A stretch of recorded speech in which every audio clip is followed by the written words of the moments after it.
রাজনৈতিকভাবে যে যতটুকু পারে সে ততটুকু কিন্তু করতে পারে না, কারণ কিছু জায়গায় মানে কৌশলটা ধরে রাখার জন্যে মানে ওখানে রাজনৈতিক দলগুলো নীরব থাকে। তো এখানে এনসিপি আসলে এই ধরনের কৌশল অবলম্বন করে কিনা এবং তাদের ভিতরে এটা জানা রয়েছে কিনা আমি জানি না। কারণ দেখুন, বিএনপি 24 সালের আগের নির্বাচনে 28শে অক্টোবর যে প্রোগ্রাম বিএনপি সাজিয়েছিলেন এবং ফ্যাসিস হাসিনা যে প্রোগ্রামটা নষ্ট করে দিলেন, এটা কিন্তু বিএনপি মানে সর্বকালের সর্বোচ্চ লোক জমায়েত হয়েছিল। তো সেখানে বিএনপি যদি এই লোকগুলোকে নিয়ে যদি বাংলাদেশে মানে রণক্ষেত্র তৈরি করতে মানে বিএনপি চাইলে পারতেন, কিন্তু বিএনপি কেন সাইলেন্ট হয়ে গেলেন?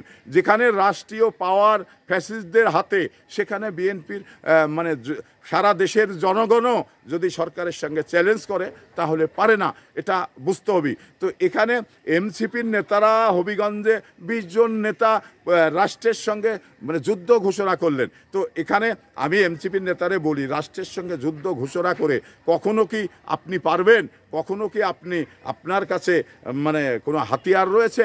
আপনি একজন পাবলিক, আপনি খুব বেশি নিয়ে যেতে পারলে একটি বাঁশের লাঠি নিয়ে যেতে পারবেন, তার বাইরে আপনি কোনো মানে বিদেশি অস্ত্র বলুন, দেশি অস্ত্র বলুন, এগুলো আপনি শো করতে পারবেন না, কারণ এটা আইনে অগ্রাহ্য হবে। তো সে জায়গা থেকে আপনি সারা দেশের জনগণও যদি রাষ্ট্রের সঙ্গে যুদ্ধ ঘোষণা করে তাহলে রাষ্ট্র মানে জনগণ পারবে না।